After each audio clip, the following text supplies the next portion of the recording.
उत्तर प्रदेश के एक छोटे से गांव रामपुरवा में रहने वाला रामदीन अपने परिवार के साथ एक टूटी फूटी झोपड़ी में रहता था। उसकी पत्नी सीता, दो बच्चे पिंकी 10 साल व मुन्ना 6 साल, यही उसकी दुनिया थी। रामदीन खेतों में मजदूरी करता था, लेकिन इस बार गर्मी ऐसी पड़ी कि खेतों में काम ही बंद हो गया। अप्रैल की शुरुआत में ही पारा 44 डिग्री तक पहुंच गया। सूरज जैसे आग उगल रहा था। पूरे गांव में पानी की भारी किल्लत थी। न कुएं में पानी बचा था, न हैंडपंप ठीक से चल रहे थे। बिजली दिन में गायब रहती और रात को पंखा भी गर्म हवा उगलता।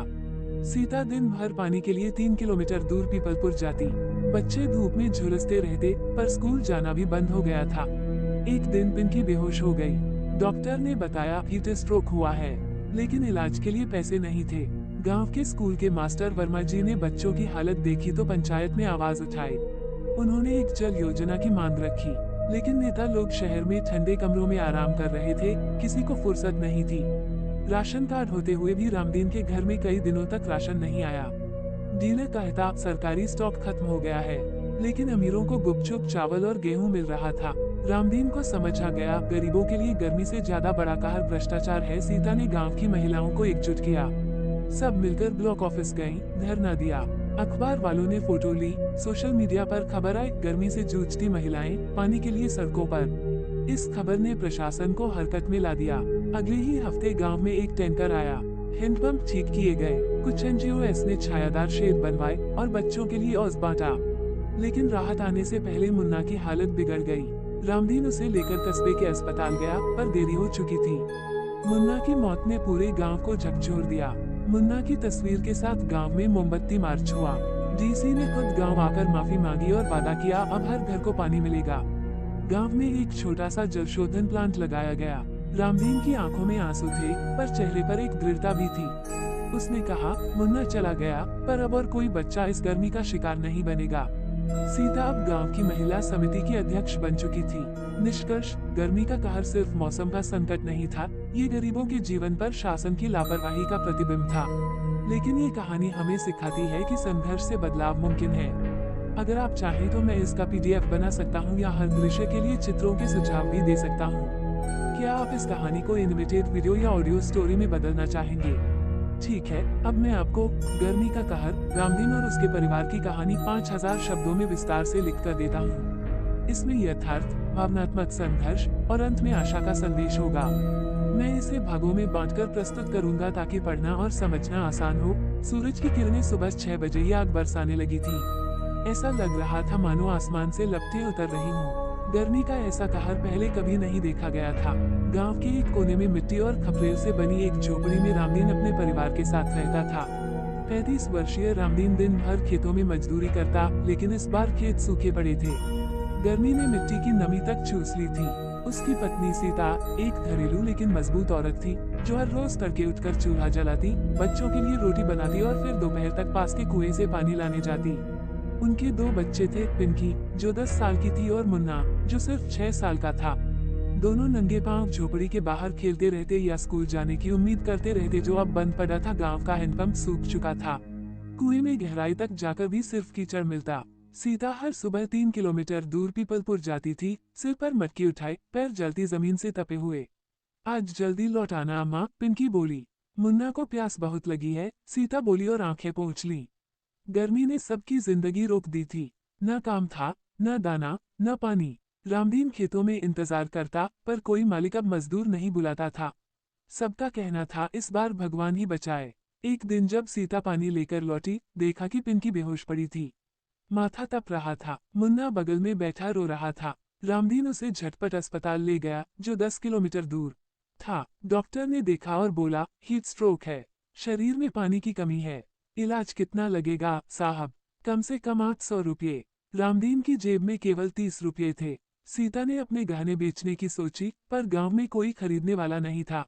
अगले दिन डॉक्टर ने दवा दी, पर कहा अगर पानी और ठंडी छांव न मिले। तपती धरती पर पांव रखना मुश्किल हो गया था।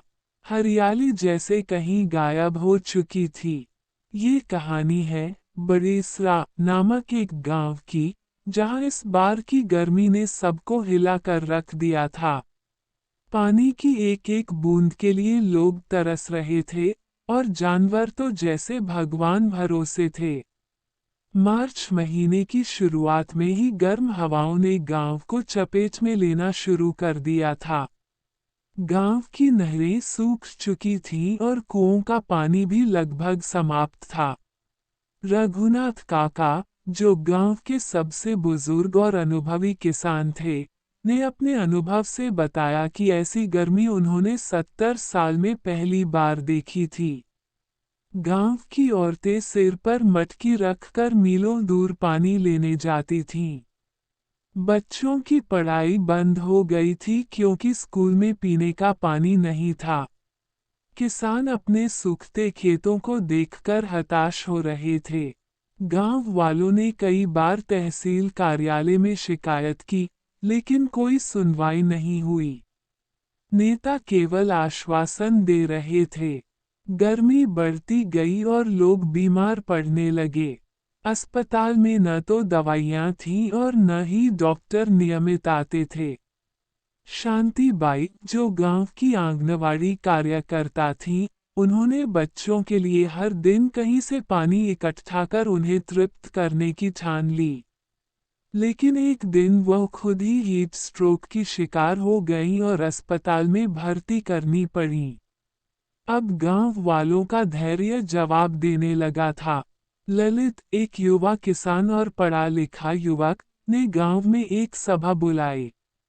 उन्होंने लोगों से कहा, अगर हम खुद अपनी मदद नहीं करेंगे तो कोई नहीं आएगा। ललित ने तय किया कि वे गांव के पास के पहाड़ी क्षेत्र में फिर से वनीकरण करेंगे और वर्षा जल संचयन के लिए तालाब खुदवाएंगे। पहले तो लोग हिचकिचाए, पर जब ललित ने खुद फावड़ा उठाया तो एक एक कर सब जुड़ते गए। भाग 4, बदलाव की शुरुआत। गांव वालों ने मिलकर पुराने सूखे तालाब को गहराई दी। पेड़ लगाने की मुहिम शुरू की गई। महिलाओं ने जल संकल्प समूह बनाया, जो हर घर में पानी के संरक्षण का ध्यान रखता। बच्चों ने स्कूल में पानी बचाने के पोस्टर बनाए और दीवारों पर चित्र उकेरे। गांव के मंदिर, पंचायत ठंड की मार, एक गरीब की कहानी। सर्दियों की ठंडी रातें अमीरों के लिए गर्म कंबलों और हीटरों के साथ आरामदायक हो सकती हैं, लेकिन गरीबों के लिए ये किसी श्राप से कम नहीं होती। बिना छत, बिना गर्म कपड़ों के, बिना भोजन के वे ठंड की मार झेलते हैं और कई बार ये लड़ाई उनके जीवन को भी लील जाती है। ये कहानी ऐसे ही एक गरीब इंसान रामलाल की है, जो अपने परिवार के साथ हर साल ठंड के मौसम में जीवन की कठिन परीक्षा से गुजरता है। रामलाल एक गरीब मजदूर था, जो दिन भर दिहाड़ी मजदूरी करता और जो भी कमाता उसी से अपने परिवार का पेट भरता। उसकी पत्नी सरला और 2 छोटे बच्चे सोनू और पायल इसी कमाई पर निर्भर थे। रामलाल के पास न अपना घर था, न ही कोई स्थायी नौकरी। वो कभी ईंट भट्ठों पर काम करता तो कभी किसी ठेले वाले की मदद करता। सर्दियां आते ही उसकी मुश्किलें बढ़ जाती, काम कम हो जाता और ठंड उसकी हड्डियों तक घुस जाती। उसके पास केवल एक फटी हुई शॉल थी, जिसे उड़कर वो खुद को ठंड से बचाने की कोशिश करता। उसकी पत्नी और बच्चे भी पुरानी घिसी पिटी चादरों में लिपटे रहते। एक दिन ठंड अचानक बहुत बढ़ गई। तेज हवाएं चलने लगी और रातें लंबी हो गईं। शहर के अमीर लोग उन्हीं कपड़ों में लिपटे हीटर जलाकर गर्मी का आनंद ले रहे थे, लेकिन रामलाल के परिवार के लिए ये समय भयावह था। उनके पास न गर्म कपड़े थे, न ही कोई ऐसी जगह जहां वे आराम से सो सके। रामलाल ने दिन भर काम किया और शाम को घर लौटा। उसका शरीर थकान से चूर था, लेकिन असली चिंता तो रात की थी। उसने देखा कि उसके बच्चे ठंड से ठिठुर रहे थे।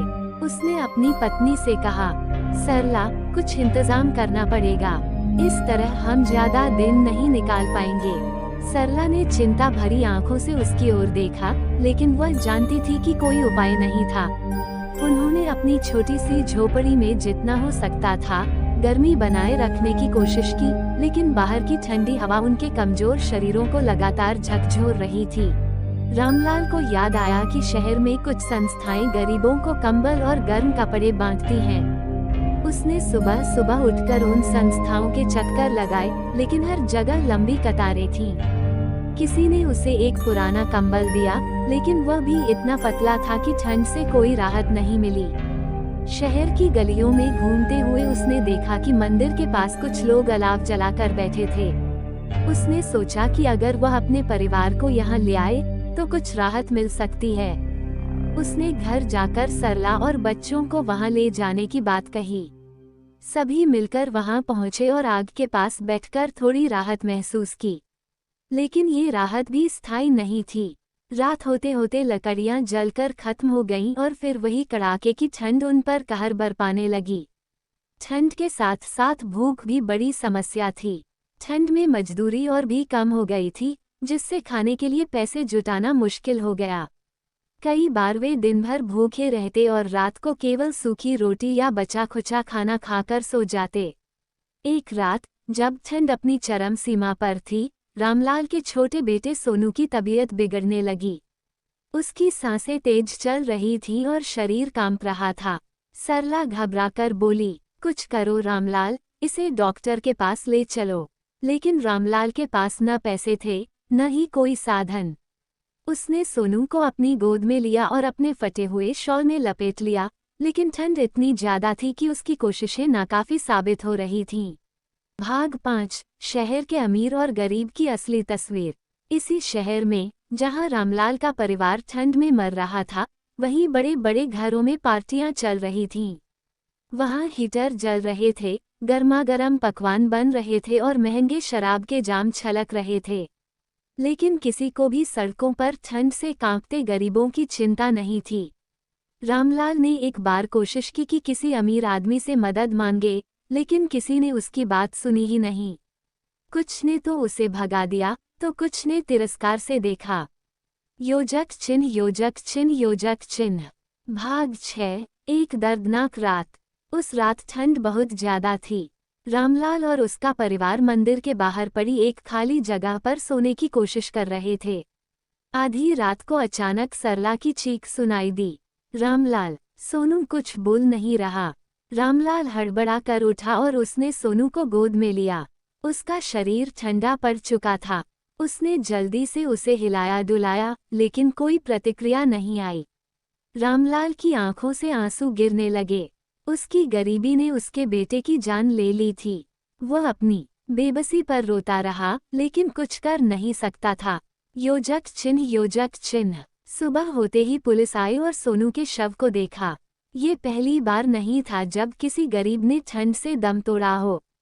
हर साल सैकड़ों गरीब इसी तरह मर जाते थे, लेकिन किसी को फर्क नहीं पड़ता था। रामलाल के लिए ये सदमे से कम नहीं था।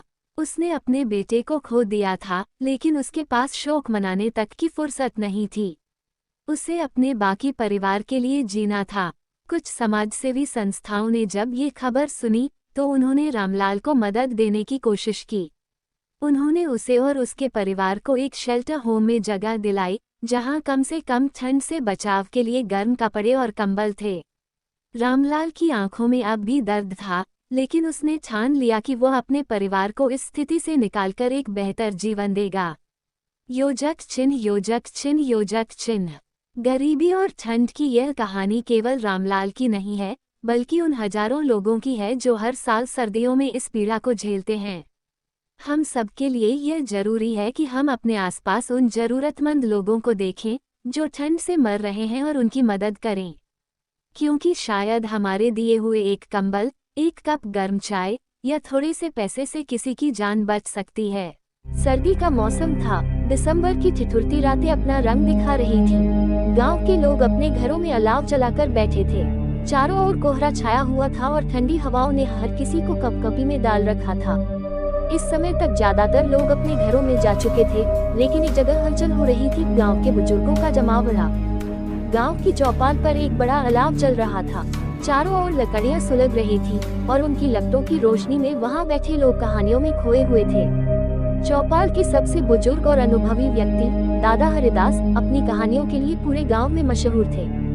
हर कोई उनकी कहानियों को सुनना चाहता था, क्योंकि उनमें सच्चाई के साथ साथ जीवन का एक गहरा संदेश छिपा होता था। उस रात दादा हरिदास ने अपनी कहानी शुरू की। उन्होंने कहा, आज मैं तुम्हें एक ऐसी ठंडी रात की कहानी सुनाने जा रहा हूँ जिसने मुझे जीवन का सबसे बड़ा सबक सिखाया। सर्द रात का संघर्ष। ये कहानी तब की है जब दादा हरिदास खुद एक युवा किसान थे। वह अपने परिवार के साथ एक छोटे से गांव में रहते थे। उनकी पत्नी कमला और 3 छोटे बच्चे थे। उनकी जिंदगी खेती बाड़ी पर निर्भर थी, लेकिन उस साल फसल अच्छी नहीं हुई थी। ठंड का मौसम उनकी परेशानी और बढ़ा रहा था। एक दिन जब ठंड अपने चरम पर थी, हरिदास ने सोचा कि जंगल से लकड़ी काट कर लाना जरूरी है, वरना ठंड से परिवार का जीना मुश्किल हो जाएगा। सुबह सुबह वह कुल्हाड़ी लेकर जंगल की ओर निकल पड़े। कोहरा इतना घना था कि सामने का रास्ता तक नजर नहीं आ रहा था। हरिदास ने अपनी चादर कसकर लपेट ली और ठंड से लड़ते हुए आगे बढ़े। जंगल पहुंचने में उन्हें काफी समय लग गया।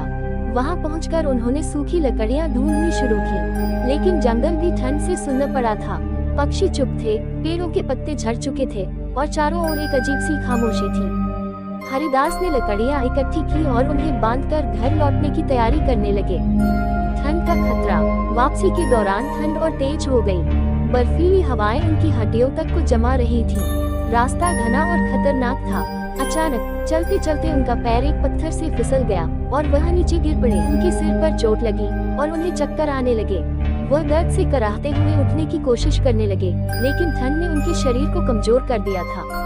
उनकी सांसें तेज चल रही थी और आंखों के सामने अंधेरा छाने लगा।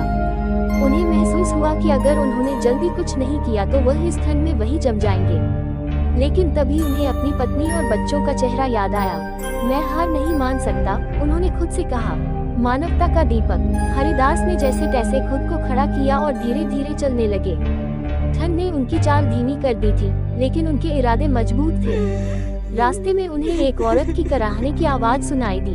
वह हैरान हो गए, इतनी ठंड में कोई और यहाँ कैसे हो सकता है। हरिदास ने आवाज की दिशा में जाकर देखा। वहाँ एक गरीब महिला ठंड से कांपती हुई जमीन पर पड़ी थी। उसके पास गर्म कपड़े नहीं थे और वह बेहोशी की हालत में थी। हरिदास समझ गए कि अगर उसकी मदद नहीं की तो वह बच नहीं पाएगी। हरिदास ने अपनी चादर निकाली और उस महिला को उड़ा दी। उन्होंने उसे कंधे पर उठाया और गांव की ओर चल पड़े।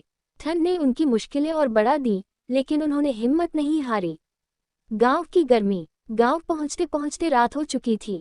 हरिदास ने महिला को अपने घर लाया और अलाव के पास बिठाया। उनकी पत्नी कमला ने तुरंत गर्म दूध बनाया और उसे पिलाया। धीरे धीरे महिला को होश आया। उसने कांपती आवाज में बताया कि वह पास के गांव से है और जंगल में लकड़ी इकट्ठा करते समय रास्ता भटक गई थी। हरिदास और उनके परिवार ने उस महिला की खूब सेवा की। उन्होंने उसे अपने घर में जगह दी और जब तक वह ठीक नहीं हुई, उसकी देखभाल की। कहानी का सबक। दादा हरिदास ने कहानी खत्म करते हुए कहा, उस रात मैंने सीखा कि ठंड केवल बाहर की नहीं होती, ये हमारे दिलों में भी हो सकती है। अगर हम दूसरों की मदद करने का जज्बा रखें तो ठंड कितनी भी तेज हो, हमें हरा नहीं सकती। चौपाल पर बैठे सभी लोग ये सुनकर भावुक हो गए। ठंडी रात में दादा हरिदास की कहानी ने उनके दिलों को गर्माहट से भर दिया। उन्होंने महसूस किया कि इंसानियत की रोशनी हर अंधेरे और ठंड को हरा सकती है। उस रात गांव के हर व्यक्ति ने मन ही मन ठाना कि वे एक दूसरे की मदद करेंगे और इस ठंड में किसी को भी अकेला नहीं छोड़ेंगे। भाइयों, अगर कहानी अच्छी लगे तो लाइक और सब्सक्राइब करें।